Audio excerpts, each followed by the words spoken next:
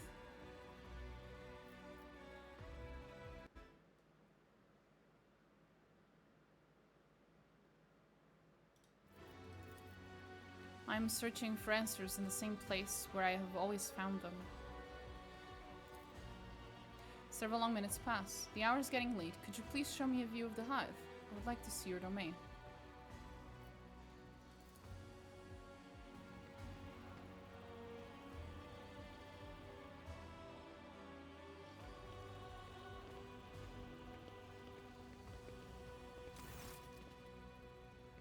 Honey, you're acting really weird, sweetie.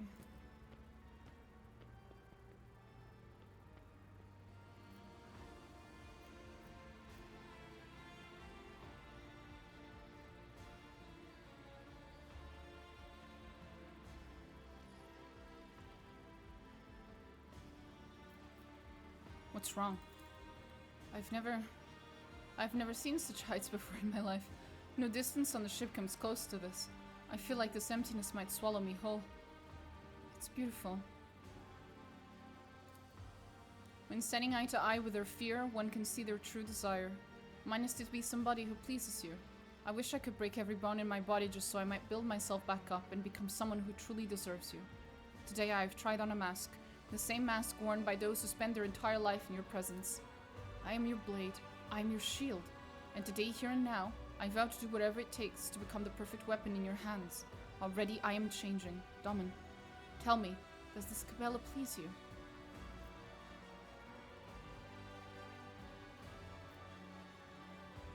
No?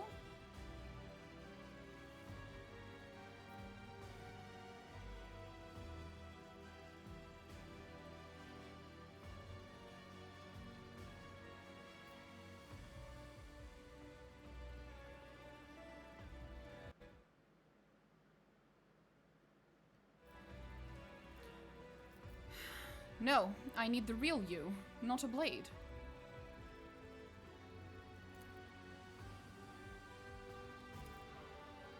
And there's the answer, as I knew it would be. The labyrinth does not hold the keys to every mystery. Some must be found in other people. In you. You are my answer and my blessing. The blessing to be myself. Oh, I love you.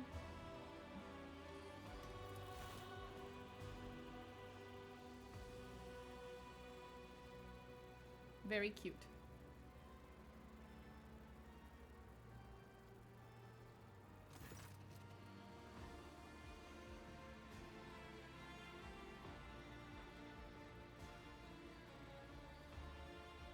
Okay. Fuck it. Let's go. I want to leave this stage overlooking a whole world. I want to be alone with you. To be true with you as never before.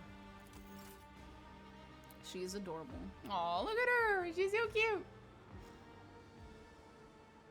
She's also one of you like this forever, swathed in the bliss of passion's wake.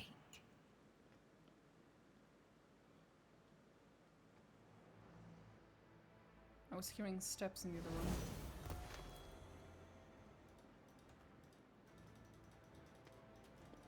Cabela, hand button. Where'd you go? She ain't here anymore. Cabela, did you go into the forbidden room? Please don't go into the forbidden room. I'm not even sure I'm supposed to go into the forbidden room. Bad idea. Okay, she's not here. She did leave. Good. That's good. Probably.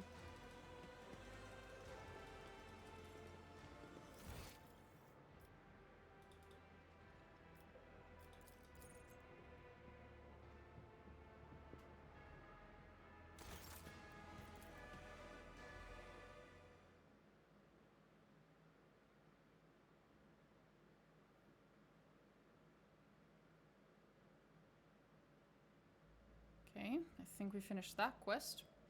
But we'll probably just go talk to her back at the ship and see if she has anything new to say. We should probably will.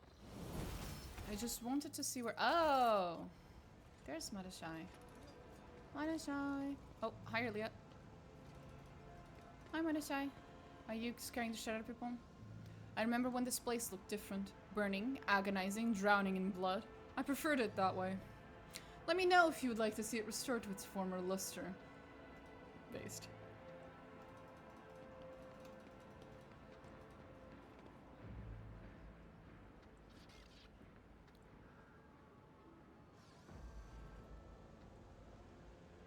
Oh.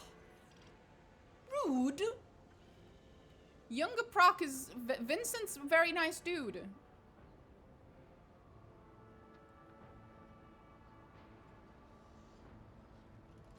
Well, no, they're not going to approve of it, I assure you. Because it's a Versarian girl.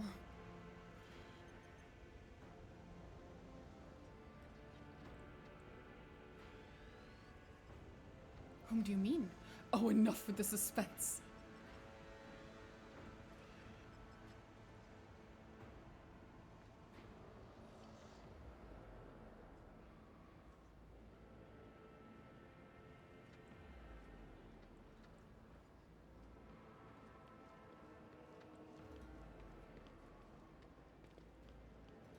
Improper talk. I don't care if it's improper. I want you to tell me more about it. Not offend my ears. No. Do offend my ears, please. I was having a great time listening to it.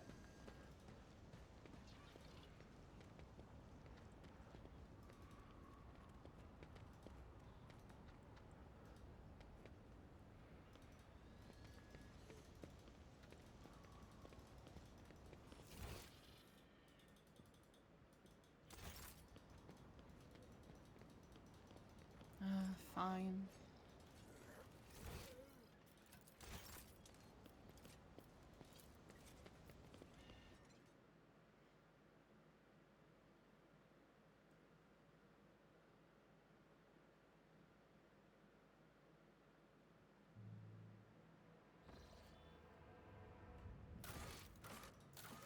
Talk Tablard. Hey, look at that. We have so many fewer quests than we had before. Christ. Finally. And then, in the end, we'll have to go to Footfall, and we'll have to go to Ketza Tamer, and yada yada yada yada. I think I'm supposed to go to Footfall first.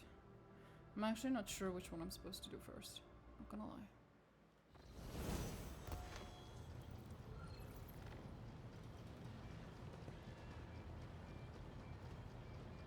Healer team is required? Why? What happened? Hey, Vincent, do you want to chat? You feeling better, buddy? Oh, okay. Fair enough. Hey, Abelard, what's up? Lord Captain, allow me to express my gratitude once again for your assistance. If it weren't for your intervention, my entire family could have been executed on false charges. I could have lost them all. I never imagined the Versarians would be so vulnerable, while I serve as seneschal to the Lord Captain herself, far from home. To tell you the truth, Lord Captain, this whole situation has got me thinking. As Patriarch of the Versarian family, I have a responsibility to my bloodline. Yes, it is my duty to serve as seneschal to the rogue trader, and I have no intention of relinquishing that role, if you find my service as satisfactory as did Lady Theodora. However, if I could be more involved in my family's affairs, and still serve the von Valancius dynasty.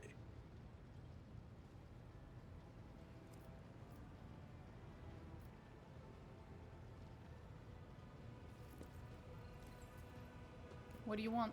Tell me plainly. Under Lady Theodora, I served as steward of the Trade Protectorate on more than one occasion.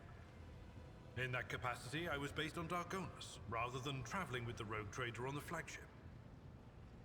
If it would be possible, after the immediate need for my presence is over, I would like to return to that position.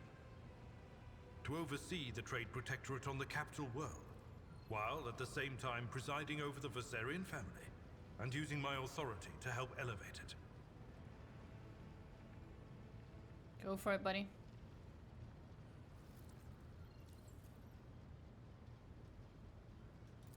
Thank you, Lord Captain. Under my watch, the Trade Protectorate will remain safe and prosper in service to you. Of course. I expect Well nothing then, less. Lord Captain. It is time I return to my duties. Is there anything else I can do for you? Thank you. Lord Captain. Lord Captain.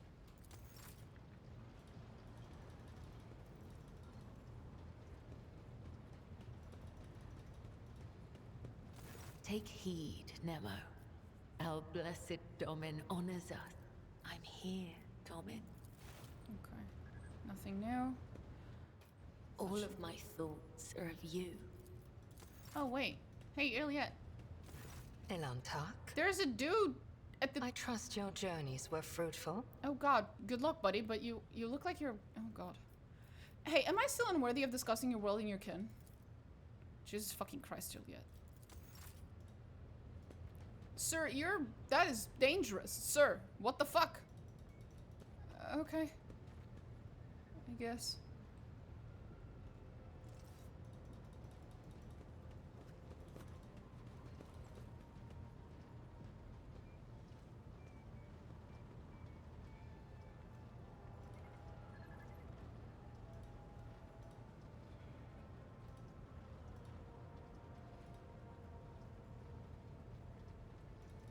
Okay, cool. Nomos! Hi, Nomos! How you doing? Nomos are here. How do you want to talk about? What do you want to talk about?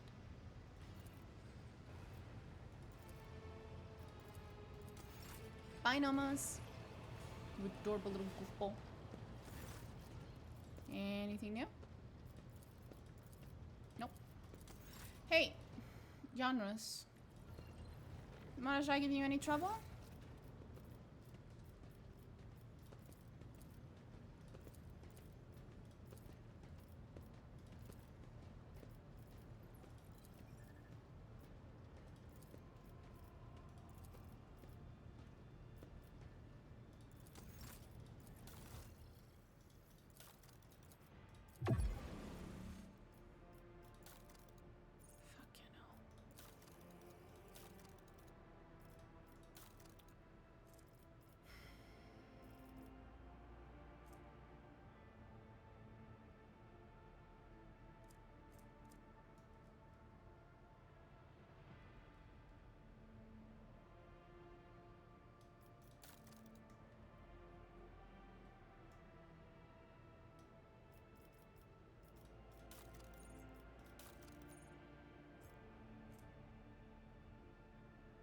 This wouldn't help anyway.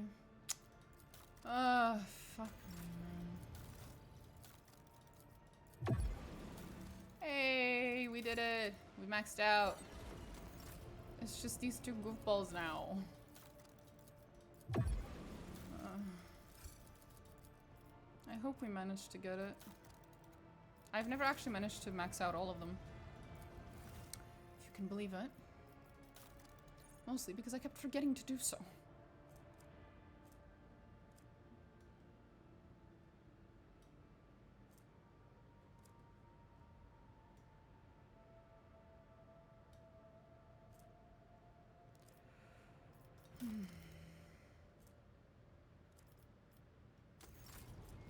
Anyway.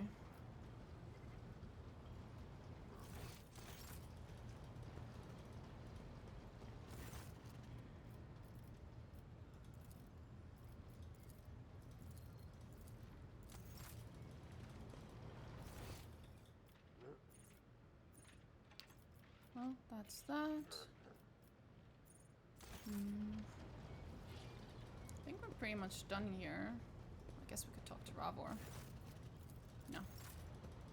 Then we're done here. Which means we only have the quests that are in the locations of the main quest to do. So basically we have to go to the main quests. I think I should do quests at Tremere first. Or and then Footfall, but I don't remember what the actual order is supposed to be.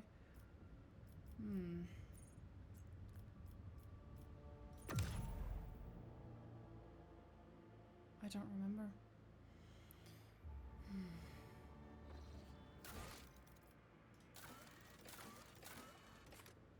that's Ketsutimere.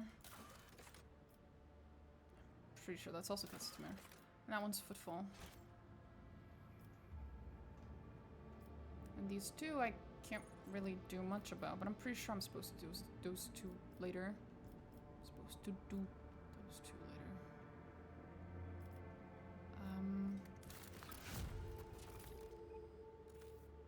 What? That doesn't make any sense. I finished that a very long time ago. The fuck? That was odd. Still not 45. Fucking A.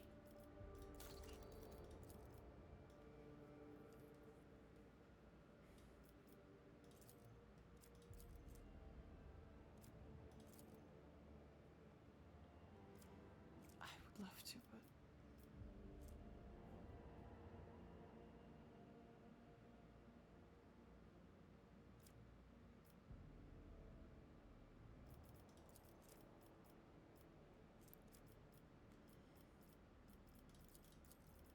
all of them require me to set fire to a maiden world, bro. I'm so upset.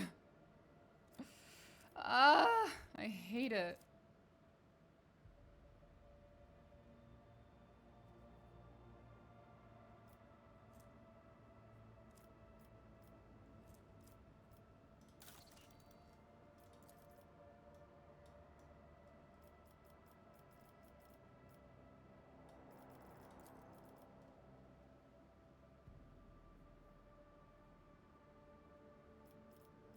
I don't need more profit factor. It's completely pointless.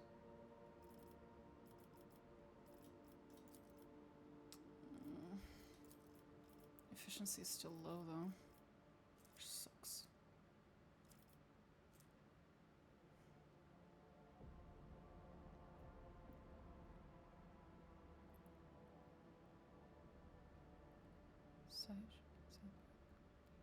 I don't have nearly enough points. I have points on everything else, but not this. Just missing efficiency. Fuck, man.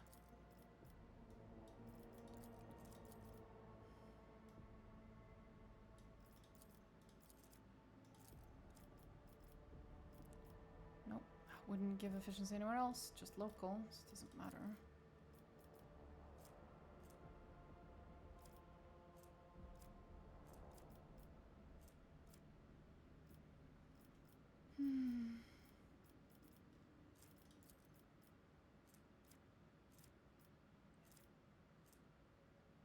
Oh, this would have helped me with Drusians, though.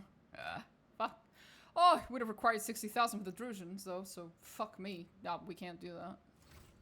We don't have the stats for any of that. Holy shit. Not even close, baby.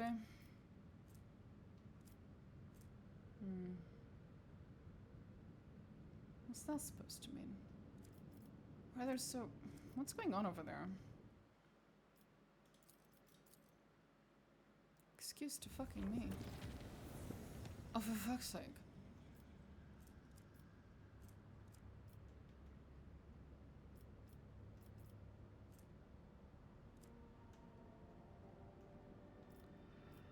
Well, they can wait a little bit.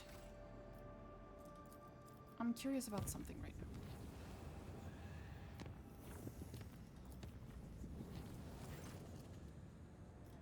Yeah, whatever. Just a little curious. What are all these Chartist whatevers? Are they actually there or are they just bugged out? Nah, they're just bugged out.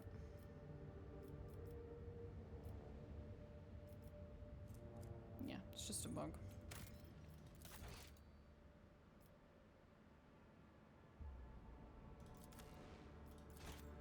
God, I saved before. We can just yeet back. Okay. We should try going the opposite way. We should try going down here. Because it's Foulstone, I believe, that just got caught in the event, correct? And that's here. Logistical error.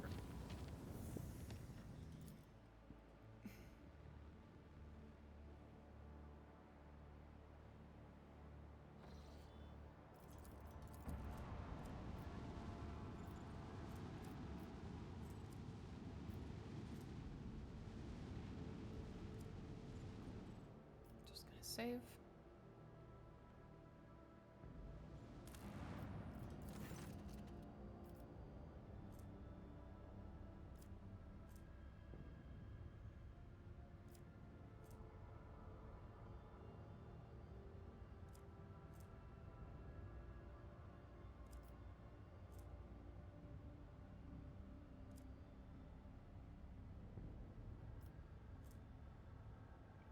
I have no reason to give a shit about this. Just give it back to the Imperial Navy.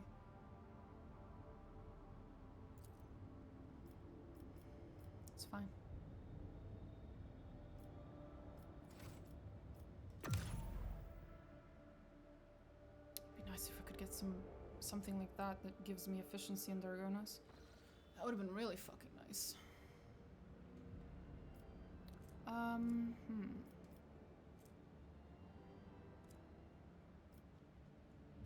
So.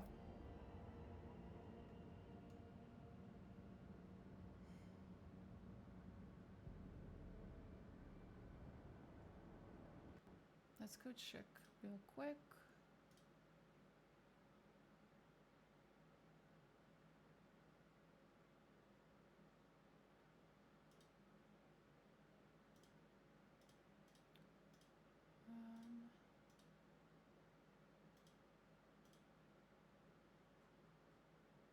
Trader asteroid. What was I gonna do? Ah.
I think I'm expected to go to Footfall first.